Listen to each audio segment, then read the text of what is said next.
कांग्रेस के एक परिवार ने संविधान को चोट पहुंचाने में कोई कोर कसर नहीं छोड़ी।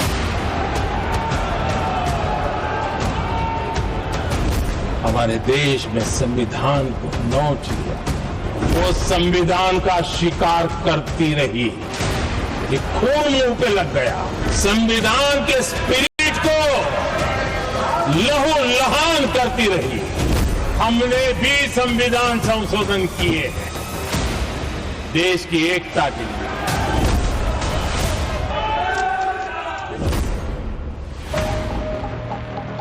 लेकिन वहां उनकी चली नहीं। शब्द शब्द में वही अंदाज, वही आक्रामकता, वही तेवर, वही तलखी। हमारे लिए गर्व की बात है कि दुनिया वही आत्मविश्वास जिसके लिए विख्यात है भगवा राजनीति के मौजूदा पुरोधा।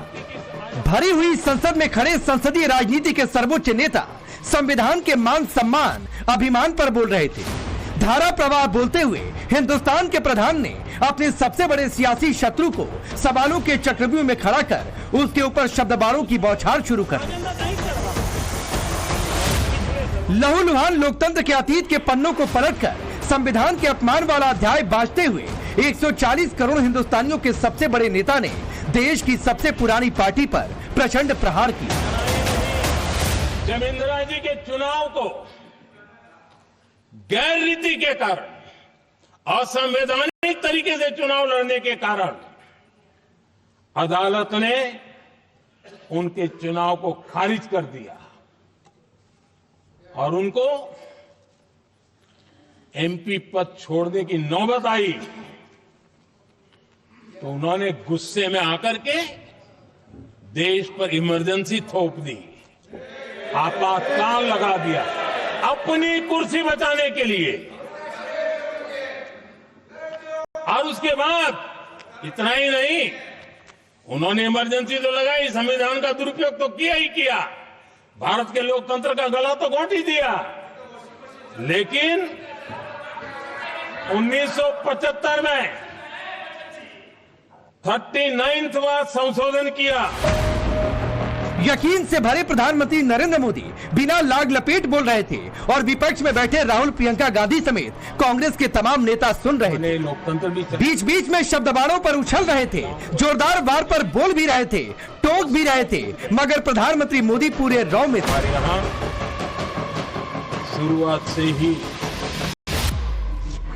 वो नेहरू गांधी परिवार की 4 पीढ़ियों का जिक्र कर एक तरफ से कांग्रेस को कटघरे में खड़ा करते जा रहे थे, तो वहीं कांग्रेस के मौजूदा साथी या कहिए कि मोदी विरोधी इंडिया अलायंस के सहयोगी नेताओं की नीति और निष्ठा पर शाब्दिक चोट भी कर रहे थे।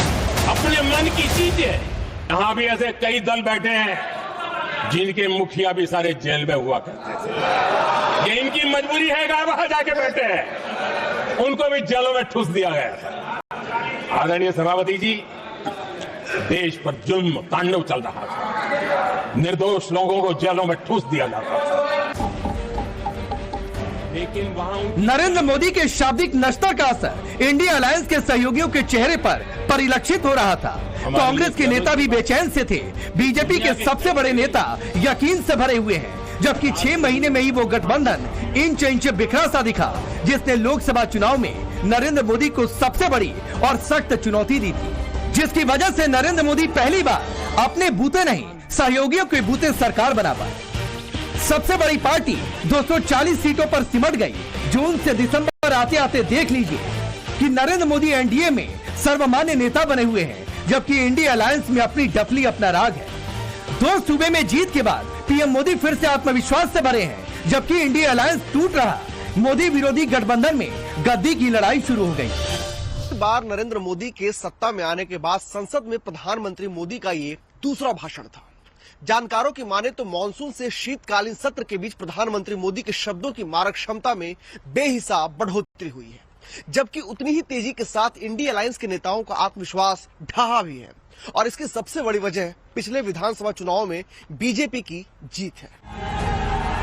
पहले हरियाणा और फिर महाराष्ट्र की सत्ता की अट्टालिका पर पूरी ताकत के साथ लौटने के बाद प्रधानमंत्री मोदी का यकीन मीटर फिर से ऊपर है,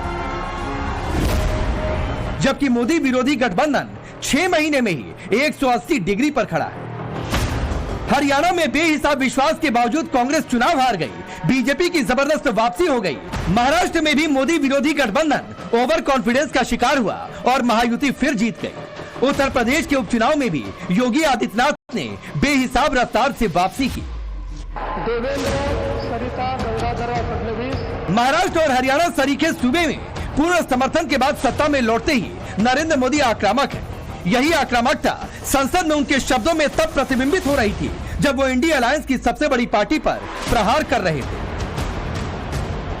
ये संविधान संशोधन करने का ऐसा खून कांग्रेस के मुंह लग गया कि समय समय पर वो संविधान का शिकार करती रही। ये खून मुंह पे लग गया। इतना ही नहीं, संविधान के स्पिरिट को लहू लहान करती रही। जब देश संविधान के 25 वर्ष पूरे कर रहा था, उसी समय हमारे देश में संविधान को नोच लिया गया, इमरजेंसी आपातकाल लाया गया। लोकतंत्र भी नरेंद्र मोदी के इस हमले के बीच जिस इंडिया अलायंस को बनाकर कांग्रेस अभी संसद में सबसे बड़ी विपक्षी पार्टी बनी है, उस गठबंधन की क्या स्थिति है उसे समझिए जरा।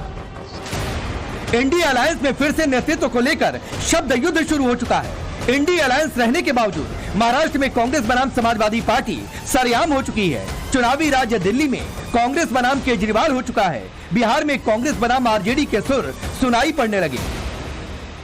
मोदी विरोधी गठबंधन में इस वक्त सबसे बड़ी लड़ाई गद्दी को लेकर है। महाराष्ट्र में इंडी गठबंधन की विफलता के बाद कलह बढ़ गई है। तमाम सहयोगी साथी राहुल गांधी को विफलता की प्रतिमूर्ति बताने में जुट गए हैं। तो कोई संकेत दे के सामने आ रहा है, बोल रहा है, तो कोई खुलकर बोल रहा है। अभी हाल ही में जम्मू कश्मीर के मुख्यमंत्री उमर अब्दुल्ला ने कहा है कि कांग्रेस को साबित करना होगा कि वो इंडी गठबंधन का प्रमुख है। और हाल ही में एक हफ्ते पहले तो खुलकर मांग उठी थी कि इंडी गठबंधन के जो प्रमुख कांग्रेस है उसको हटा के उसकी कमान टीएमसी को सौंप दी जाए। शुरुआत की थी ममता बनर्जी के सांसद कीर्ति आजाद ने। बहुत सारे घटक दल हैं इंडिया ब्लॉक के जो प्रसन्न नहीं हैं और वो चाहते हैं कि ममता बनर्जी को लीड करना चाहिए इंडिया ब्लॉक। उन्होंने ही खड़ा किया था। अब स्ट्राइक रेट यदि देखें कांग्रेस का 1-1 बीजेपी के साथ तो 10% है सिर्फ, लेकिन अगर आप टीएमसी का देखें बीजेपी के साथ तो हम 70% स्ट्राइक रेट पर आगे बढ़े हुए हैं। ममता बनर्जी को इंडी की गद्दी सौंपने वाले इन शब्दों को टीएमसी से लेकर अलायंस के तमाम नेताओं ने अपने अपने हिसाब से विस्तार दिया। शरद पवार, लालू यादव, समाजवादी पार्टी से लेकर उद्धव ठाकरे वाली शिवसेना तक सबने अपने अपने हिसाब से ममता की महत्वाकांक्षा को विस्तार देकर कांग्रेस पर सवाल खड़े कर दिए। असं की ममता बनर्जी एक या देशाचे नेते आहेत, त्यांच्या किती क्षमता आहे।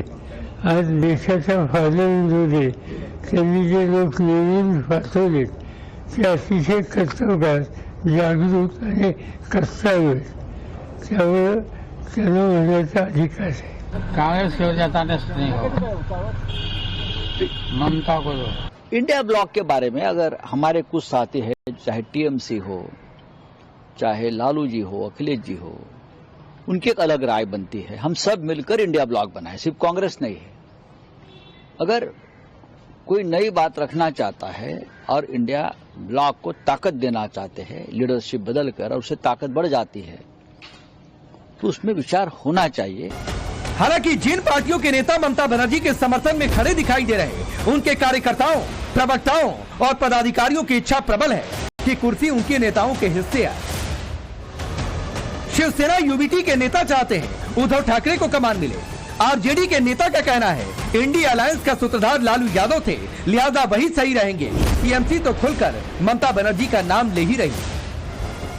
लेकिन इस पर कमोबेश सब सहमत हैं कि कांग्रेस के हाथ से नेतृत्व छीनकर किसी और को सौंप दिया जाए। लोकसभा का चुनाव हो चाहे विधानसभा के चुनाव हो, कांग्रेस ने कहीं अच्छा परफॉर्म कर नहीं पाया। कहीं अगर लोकसभा के चुनाव में इनकी सरकार है हिमाचल प्रदेश में 4 की 4 सीटें हार गई। इनकी सरकार तेलंगाना और कर्नाटक में है, वहाँ भी आधी सीटें हार गए। अगर वहाँ भी ठीक परफॉर्मेंस हो जाता और मध्य प्रदेश में, छत्तीसगढ़ में 1 सीट नहीं मिलती तो आज मोदी प्रधानमंत्री होते ही नहीं। हालांकि अखिलेश यादव खुद सीधे सीधे बोलने की बजाय सधे हुए शब्दों में जवाब दे रहे। वो बीजेपी की हार को प्राथमिकता बता रहे, लेकिन संसद में सबसे बड़ी विपक्षी पार्टी कांग्रेस डिगने के लिए तैयार नहीं। गठबंधन में एक बड़े भाई की भूमिका में कांग्रेस पार्टी थी और हमेशा रहेगी। राहुल गांधी हमारे नेता हैं और नेता रहेंगे। जो कांग्रेस इंडिया अलायंस का सर्वे सर्वा बने रहने का दावा कर रही है, उसी इंडिया अलायंस का साथी आम आदमी पार्टी उसी के खिलाफ हरियाणा में चुनाव लड़ चुकी है। अब दिल्ली में भी दोनों बीजेपी के खिलाफ अलग अलग ताल ठोक रहे। बिहार में भी आरजेडी कांग्रेस को किनारे लगाकर अपनी मर्जी की सियासत को आगे बढ़ाने में लगी। तो महाराष्ट्र में अप्रत्याशित हार के बाद समाजवादी पार्टी तो खुलकर कांग्रेस के खिलाफ खड़ी दिखाई दे रही। लगता नहीं कि उद्धव जी भी अब रहने वाले हैं, कि उद्धव जी ने भी कल कह दिया कि हिंदुत्व के आ गया। कल ट्वीट कर दिया उनके आदमी ने कि बधाई, हमें गर्व है कि बाबरी मस्जिद जो है डिमॉलिश की गई और उन लोगों ने डिमॉलिश किया। इस तरह की चीजें शुरू कर दिया। सब के सब एक ही थैले के चट्टे बट्टे। आबू आजमी ने इंडिया अलायंस पर सवाल उठाया तो जूनियर ठाकरे ने समाजवादी पार्टी को बीजेपी का बी टीम बताकर इंडिया अलायंस में पड़ी गांठ को और ज्यादा उभार दी। विपक्षी गठबंधन की इसी लड़ाई के बीच प्रधानमंत्री मोदी फिर से उसी अंदाज में लौट आए हैं जिसके लिए वो जाने जाते हैं। संसद में खड़े होकर उन्होंने फिर से उसी कांग्रेस पर चोट की जो अपनों के बीच ही सवालों में। आजादी को कांग्रेस के एक परिवार ने संविधान को चोट पहुंचाने में कोई कोर कसर नहीं छोड़ी है। इस परिवार के कुविचार, कुरीति, कुनीति, इसकी परंपरा निरंतर चल रही है। हर स्तर पर इस परिवार ने संविधान को चुनौती दी। करीब 6 दशक में 75 बार संविधान बदला गया और एक पीढ़ी आगे चले और उस पीढ़ी ने क्या किया? सरकार का मुखिया कैबिनेट बनाता है। ये संविधान के तहत है। इस कैबिनेट ने जो निर्णय किया, संविधान का अपमान करने वाले अहंकार से भरे लोगों ने पत्रकारों के सामने कैबिनेट के निर्णय को फाड़ दिया। अभिव्यक्ति की आजादी को प्रधानमंत्री मोदी के इस प्रहार पर विपक्ष के नेताओं ने सामूहिक पलटवार किया। कांग्रेस, समाजवादी, आरजेडी से लेकर इंडिया अलायंस के नेताओं ने एक सुर में नरेंद्र मोदी पर सवाल खड़े किए। प्रधानमंत्री जी ने सबसे ज्यादा प्रधानमंत्री पद की गरिमा को गिराया है और ये प्रदर्शित कर दिया कि नेहरू के मुकाबले उनमें एक हीन भावना है। नरेंद्र मोदी के मुंह से संविधान रक्षा की बात ठीक नहीं लगती। मोदी जी के कार्यकाल में 10 साल में दर दिन संविधान की, लोकतंत्र की, न्यायालय की, पार्लियामेंट की, जनता के अधिकारों की हत्या और हनन हुआ है। बार बार चाहता हूं आप विशाल हृदय वाले प्रधानमंत्री दिखे हमें, लेकिन बार बार हमें कष्ट होता है कि हम नाकामयाब होते हैं। हम ढूंढ नहीं पाते अपने प्रधानमंत्री को विशाल हृदय के साथ। ये किया, उन्होंने किया, ये किया, उससे कुछ होना तो है नहीं।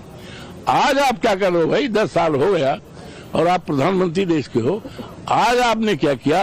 और उत्तर प्रदेश के उपचुनाव में जबरदस्त वापसी के बाद योगी आदित्यनाथ का हौसला बढ़ा है, तो दूसरी तरफ नरेंद्र मोदी भी सर्वमान्य नेता की तरह स्थापित हो चुके हैं। मोदी के जो विरोधी नीतीश कुमार और चंद्रबाबू नायडू के आश्रय केंद्र की एनडीए सरकार को डिगाने की बात कर रहे थे, वो भी बैकफुट पर दिख रहे हैं, खुद अपने में उलझे हुए हैं। इसीलिए ये कहा जा रहा कि अकेले मोदी समूचे विपक्षी गठबंधन को नचा रहे हैं। Bureau report, times now Bharat.